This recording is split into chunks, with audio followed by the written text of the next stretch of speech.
अस्सलाम वालेकुम स्टूडेंट्स। अब हमारा topic number 13.9 which is application of electrostatic. So हमारा जो चैप्टर है वो बेसिकली है ही चार्जेस के ऊपर कि चार्जेस स्टोर हो रहे हैं एंड हमारे डिफरेंट किस तरह से स्टोर होते हैं, हम उसके लिए कौन सा डिवाइस यूज़ करते हैं एंड अब वो जो चार्जेस स्टोर हो रहे हैं, ठीक है, बेसिकली वो उसको हम एवरीडे लाइफ में कहाँ कहाँ पे यूज़ कर सकते हैं, हमें क्यों ऐसा रिक्वायर होता है कि हम चार्जेस को स्टोर कर सकें। अगर हम कैपेसिटर नहीं भी यूज़ करें तो हम डिफरेंट तरह से चार्जेस को जो है वो डेवलप करवा के उसके थ्रू हम डिफरेंट फंक्शनिंग परफॉर्म करें, ठीक है। सो वो बेसिकली हमारी क्या कहलाती है, हमारी एप्लीकेशंस कहलाती हैं। अगर हम एवरीडे लाइफ में देखें तो आपकी सबसे बड़ी जो एग्जांपल है that is the photocopy machine, photocopy, ठीक है। बेसिकली हम करवा क्या रहे हैं यहाँ पे, इलेक्ट्रोस्टैटिक यानी जो स्टेशनरी चार्जेस हैं, ठीक है, जो स्टेशनरी चार्जेस हैं उनको इस तरह से थ्रू इलेक्ट्रोमैग्नेटिक इंडक्शन या कंडक्शन के प्रोसेस से या वोल्टेजेस प्रोवाइड करके हम दो डिफरेंट प्लेट को क्या कर रहे हैं, चार्जेस प्रोवाइड कर रहे हैं, ठीक है। तो डिफरेंट नेचर के चार्जेस प्रोवाइड करते हैं जिनकी वजह से हमारी एनर्जी या चार्जेस जो है वो बाइंड करके स्टोर हो जाते हैं। तो यहाँ पे भी क्या होता है, फोटोकॉपी मशीन में हमारा जो इसका फर्दर फिनोमेना फर्दर क्लासेस में पढ़ेंगे, बट जस्ट एक ब्रीफली डिस्कशन है कि आपका जो पेज होता है, ठीक है, एक हम क्या करते हैं, हम फोटोकॉपीयर मशीन में एक ब्लैंक पेज डालते हैं, ठीक है। तो ब्लैंक पेज पे हमारे पास जब आउटपुट निकलती है तो एक पूरा प्रिंटेड पेज होता है और वो वही होता है जिसकी हम कॉपी करना चाह रहे होते हैं, ठीक है। तो बेसिकली होता क्या है कि इस जो पेपर है उसके ऊपर भी चार्ज स्प्रेड करवा दिया जाता है, ठीक है। चार्ज स्प्रेड करवा के लेट सपोज पॉजिटिव है, नेगेटिव है, अब जो लेटर्स होते हैं या जो हमारी इंक है, ठीक है, बेसिकली तो वो इंक होती है ना फोटोकॉपी के मशीन के अंदर जो कि प्रिंट होती है, ठीक है। अब उस इंक के ऊपर भी चार्जेस होते हैं, ठीक है, उसके ऊपर भी चार्जेस डेवलप करवाए जाते हैं, आइदर वो पॉजिटिव हो वो नेगेटिव हो। तो क्या होता है जब इन दोनों की इंटरेक्शन होती है, ठीक है, तो हमारा जो लेटर है यानी हमारा जो भी लेट सपोज हमने ए प्रिंट करवाना है फोटोकॉपी मशीन से, हम इसकी फोटोकॉपी निकालना चाह रहे हैं, हमारे पास एक पेपर है जिसके ऊपर ए लिखा हुआ है। अब ये ब्लैंक पेज था, हमने ये क्या है ब्लैंक पेज, इसके ऊपर भी चार्ज है एंड ये इंक है जिसके ऊपर भी जो है वो चार्ज है। ऑपोजिट चार्जेस की वजह से एक दूसरे को इतना अट्रैक्ट करके इतनी स्ट्रॉन्ग बॉन्डिंग बना लेंगे कि ये एक दूसरे के ऊपर बिल्कुल चिपक जाएंगे, ठीक है। अदरवाइज क्या होता, अगर यहाँ हमारे पास चार्जेस स्टोर ना हुए होते तो अगर आप एक सिंपल एग्जांपल लें, आप पेज लें, ठीक है, और उसके ऊपर कोई पर्ल जिसको हम शाइन कहते हैं, डस्ट कुछ भी, ठीक है, जो हम लोग सिल्वर कलर की डस्ट यूज़ करते हैं डिफरेंट चीज़ों को डेकोरेट करने के लिए, ग्लिटर, ठीक है, बेसिकली ग्लिटर जो पाउडर फॉर्म में होते हैं, उसको आप इसके ऊपर जो है ना स्प्रिंकल करें, ठीक है, पेज के ऊपर। अब क्या होगा, जब आप उसको जो है पेज को थोड़ा सा टर्न करेंगे तो वो सारा का सारा ग्लिटर गिर जाएगा, ठीक है। तो यही काम यहाँ पे होना था, अगर हम सिर्फ इस पेज के ऊपर इंक को उस तरह से छोड़ देते, ठीक है, कोई भी लेटर बन रहा होता इंक से, तो जैसे ही आप उसको जो है उठाते या उसको किसी और डायरेक्शन में मूव करवाते, वो इंक गिर जानी थी और आपके पेपर के ऊपर तो कोई प्रिंटिंग ही नहीं होनी थी। तो वहाँ पे भी क्या होता है कि हम ये चार्जेस की मदद से इंक को बिल्कुल यहाँ पे पेस्ट करवा देते हैं, जिस तरह एक ग्लू है, यूहू है, तो वो क्या करती है, दो चीज़ों को जोड़ देती है, ठीक है।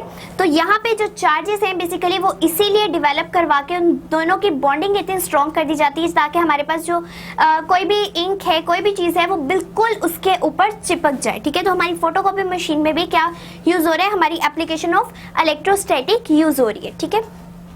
सेकेंड हमारे पास आ जाती है कार पेंटिंग, ठीक है, इसको हम डिटेल में डिस्कस करेंगे, कार पेंटिंग, ठीक है। देन हमारे पास आ जाता है अगर हम एयर को साफ करना चाह रहे हैं, यानी हमारी एयर जो इतनी पोल्यूटेंट होती जा रही है, अगर हम कोई ऐसा प्रोसेस, ऐसा डिवाइस यूज़ करें कि जो भी हम हवा में छोड़ रहे हैं, यानी हमारी जितनी भी पोल्यूशन हवा में जा रही है, ठीक है, थ्रू चिमनीज जो हम लोग बंद करते हैं या चीज़ों को जला देते हैं, उसका जो धुआं है, अगर हम उसको एक ऐसे डिवाइस से गुजारें जो तमाम पोल्यूटेंट पार्टिकल्स को सेपरेट आउट कर दे, तो हमारे जो अदर पार्टिकल्स हवा के अंदर जाएंगे वो इतना डैमेज नहीं कॉज करेंगे, ठीक है। तो हम बेसिकली क्या करें, filtration of air, filtration of smoke या फिल्ट्रेशन ऑफ एयर, जिसको बुक के अंदर नाम दिया गया है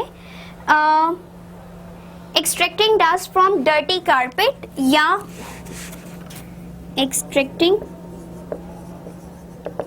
डस्ट फ्रॉम डर्टी कारपेट, इसका भी फिनोमेना मैं अभी आपको बताती हूँ। And the next one is chimneys का जो स्मोक है उसको फिल्टर आउट करने के लिए, चिमनी स्मोक फिल्ट्रेशन, ठीक है, इसको आप यूं भी लिख सकते हैं। सो यहाँ पे क्या हो रहा है कि जो हमारी कार पेंटिंग है उसके अंदर भी हमारी इलेक्ट्रोस्टैटिक जो है application of electrostatic he use हो रही है, यानी कि हम चार्जेस को ही स्टोर करवा के कार के ऊपर पेंट करते हैं, ठीक है। इसी तरह से जो हम डस्ट पार्टिकल्स हमारे पास आ रहे होते हैं फ्रॉम डर्टी कारपेट, सॉरी, अब देखें हमारे जो कारपेट हैं उनके ऊपर क्या होता है, डेली बेसिस पे हमारी इतनी डस्ट जो है वो आ जाती है और उसको क्लीन करना बहुत मुश्किल होता है। लाइक अगर आप कोई भी झाड़ू वगैरह यूज़ करेंगे तो उसके लिए बहुत मुश्किल हो जाएगा कि वो सारे डस्ट पार्टिकल्स को सेपरेट आउट कर सके। और इवन कारपेट से क्या होता है, आहिस्ता आहिस्ता डस्ट इतनी जमा हो जाती है उसके अंदर कि आपको जो है सांस लेने में बहुत ज़्यादा प्रॉब्लम होती है। इसलिए आजकल जो डॉक्टर्स हैं वो ज़्यादा रिकमेंड करते हैं कि कारपेट यूज़ ना किया जाए, क्योंकि ये बहुत ज़्यादा आपके ब्रीथिंग सिस्टम को इफ़ेक्ट करे, ठीक है। तो अगर हमने उस एयर को क्या करना है, वहाँ से जो हम मट्टी को निकाल रहे हैं उसको डस्ट पार्टिकल से सेपरेट आउट करना है, तब भी हम क्या टेक्निक यूज़ करते हैं, हम अपनी इलेक्ट्रोस्टैटिक टेक्निक को यूज़ करते हैं। नेक्स्ट वन है चिमनी फिल्ट्रेशन फ्रॉम फिल्ट्रेशन, ठीक है, चिमनी स्मोक फिल्ट्रेशन, ठीक है। सो जो चिमनी से या कोई भी आप इंडस्ट्रीज वगैरह में देखते हैं तो आप अगर फर्नेस के पास है, भट्टी वगैरह, ठीक है, तो वहाँ से जो हमारे पास स्मोक निकल रहा होता है उसमें इतने शदीद किस्म के पोल्यूटेंट्स शामिल होते हैं जो हमारे इन्वायरमेंट को बहुत ज़्यादा ख़राब कर रहे हैं एंड इवन वो बहुत ज़्यादा जो है डिजीज़ कॉज कर रहे हैं। तो हम क्या कर सकते हैं, अगर हम अपनी चिमनीज़ के ऊपर एक ऐसा इलेक्ट्रोस्टैटिक डिवाइस लगाएं जो वहाँ से निकलने वाले स्मोक को साफ़ कर दे, तो हमारी जो एयर है उसको पोल्यूशन से बहुत ईजीली बचाया जा सकता है। सो अब हम डिटेल में अपनी एप्लीकेशन को डिस्कस करने लगे हैं। The number one is electrostatic air cleaner.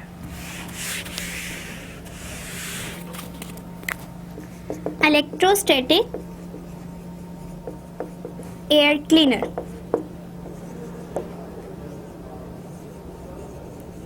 So basically यहाँ पे हम क्या करना चाह रहे हैं, हम अपनी एयर को क्लीन करना चाह रहे हैं। और कौन सी एयर जो कि चिमनीज वगैरह में से आ रही है, जो भी चीज़ हम बर्न कर रहे हैं, ठीक है। इवन अगर आपने देखा हो कि हम लोग यूँ हीटर्स वगैरह यूज़ करते थे, हीटर्स तो अब आए हैं। पुराने ज़माने में क्या होता था, एक थोड़ा सा पोर्शन छोड़ दिया जाता था, वहाँ पे आग जलाई जाती थी, ठीक है, लकड़ियाँ रख के, एंड उसके ऊपर बिल्कुल ऊपर तक हमारी स्पेस जा रही होती थी जो कि बाहर एयर में इस धुएं को निकाल रही होती थी, ठीक है। और इस आग से क्या होता था, आपका रूम जो है वो गर्म किया जाता था। तो ये बेसिकली क्या है, ये चिमनी है। इसी तरह इंडस्ट्रीज़ में भी क्या होता है कि बड़ी बड़ी यो चिमनीज लगी होती हैं जिसके थ्रू हमारा जितना भी स्मोक है वो बाहर निकाला जाता है, ठीक है।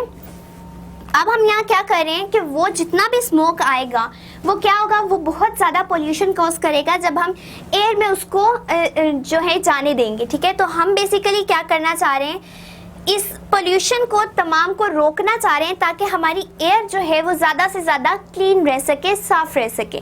तो उसके लिए हम इलेक्ट्रोस्टैटिक टेक्निक यूज़ करने लगे हैं। अब वो किस तरह से होगी कि हमने क्या करना है, बेसिकली हम चार्जेस को स्टोर करवाना चाह रहे हैं। 2 प्लेट्स इस तरह से ले, इस तरह से हमारे पास ये 2 प्लेट्स हैं, ठीक है। one plate is just like this and other is this, ठीक है। हमने क्या करना है, हमने इनके ऊपर जब भी लाइक ये चिमनी है, चिमनी के अंदर ये फिट किया हुआ है, ठीक है, ताकि तमाम जो एयर या स्मोक है वो इसके अंदर से पास आउट होके फिर हमारी एयर में जाए, ठीक है। तो यहाँ पे हमने क्या करना है, इनको एक जैसा वोल्टेज इन दोनों प्लेट्स को प्रोवाइड करना है, ठीक है, चाहे वो नेगेटिव हो चाहे पॉजिटिव। बट हम इसके इन प्लेट्स के ऊपर क्या डिवेलप करवा रहे हैं, चार्ज नेगेटिव। अब नेगेटिव चार्ज करवाने की वजह से सेंटर में हमने एक वायर गॉस यूज किया है, या उसको मैश भी कहते हैं। वो इस तरह की प्लेट जाली सी होती है, ठीक है। अब उसको सेंटर में बिल्कुल वर्टिकली भी रखा जा सकता है एंड उसको हॉरिजॉन्टली प्लेस भी करवाया जा सकता है इस तरह से, ठीक है। सो दोनों में काम एक ही तरह का होगा कि हम एयर को ही क्लीन करेंगे। अब होगा क्या बेसिकली, अगर हम इसको वर्टिकली प्लेस कर लें इस तरह से, सो क्या है, हमने अब इन प्लेट्स के ऊपर हमने खुद एक जैसा चार्ज डेवलप करवाना है। हम इंडक्शन के प्रोसेस के थ्रू नहीं करवा रहे, हमने इन दोनों को खुद जो है वो नेगेटिव पोटेंशियल प्रोवाइड किया, नेगेटिव चार्जेस प्रोवाइड किए। अब क्या होगा, जब इन दोनों के ऊपर नेगेटिव चार्जेस हैं तो जो हमारी वायर गॉज है उस पे इलेक्ट्रोस्टैटिक इंडक्शन के थ्रू पॉजिटिव चार्ज डेवलप हो जाएगा। सो जैसे ही हमारा पॉजिटिव चार्ज डेवलप होगा और हमारी एयर पार्टिकल्स इसके अंदर से मूव करना शुरू करेंगे, तो जिस तरह हमारे वाटर के अंदर अगर आप किसी भी ऑब्जेक्ट को छोड़ें, ठीक है, एंड देन उसको बाहर निकालें तो वो भी वेट होता है, ठीक है, गीला होता है, क्योंकि पानी उसके ऊपर भी मौजूद होता है। इसी तरह से जब हमारी एयर पास आउट करेगी उसके ऊपर भी क्या आ जाएगा, ये पॉजिटिव चार्ज आ जाएगा। एयर पार्टिकल्स के ऊपर अब क्या आ चुके हैं, पॉजिटिव चार्ज। इस तरह से हमारे पॉजिटिव चार्जेस आ चुके हैं। अब चूंकि ये एयर पार्टिकल्स के ऊपर पॉजिटिव चार्ज आ चुके हैं और यहाँ पे हमारे पास नेगेटिव प्लेट्स लगी हुई हैं, सो ये क्या होगा, ये पॉजिटिव नेगेटिव की तरफ अट्रैक्ट हो जाएगा एंड हमारे जितने भी डस्ट पार्टिकल्स या हमारी जो पोल्यूटेंट पार्टिकल्स हैं वो तमाम के तमाम इसकी तरफ आ जाएंगे, ठीक है। अब जो भी एयर ऊपर जाएगी उसके अंदर क्या होगा, वो बिल्कुल फिल्टर्ड एयर होगी, ठीक है। तमाम पार्टिकल्स के ऊपर जो चार्जेस आए उन्होंने डस्ट पार्टिकल्स या कोई भी अदर पोल्यूटेंट पार्टिकल्स थे वो तमाम अट्रैक्ट हो गए इलेक्ट्रोस्टैटिक या जो हम लोगों ने प्लेट्स लगाई हैं उनको चार्जेस प्रोवाइड किया उनकी तरफ। एंड हमारी अब जो एयर आ रही है वो बिल्कुल यहाँ पे क्या होगी, फिल्टर्ड होगी, जो हमारे एनवायरनमेंट में जब जाएगी तो वो उसको बिल्कुल भी पोल्यूट नहीं करेगी। सो फर्स्ट एप्लीकेशन हमारी यही थी कि हम एयर को क्लीन करना चाह रहे थे जो कि चिमनीज वगैरह से आ रही हैं by the electrostatic process. So just हमने 2 प्लेट्स ली, उनके ऊपर हमने अपनी मर्जी का चार्ज प्रोवाइड किया एंड दूसरी मैश या जो हमारी वायर गॉज है उसके ऊपर through electrostatic induction opposite charge develop हो जाएगा।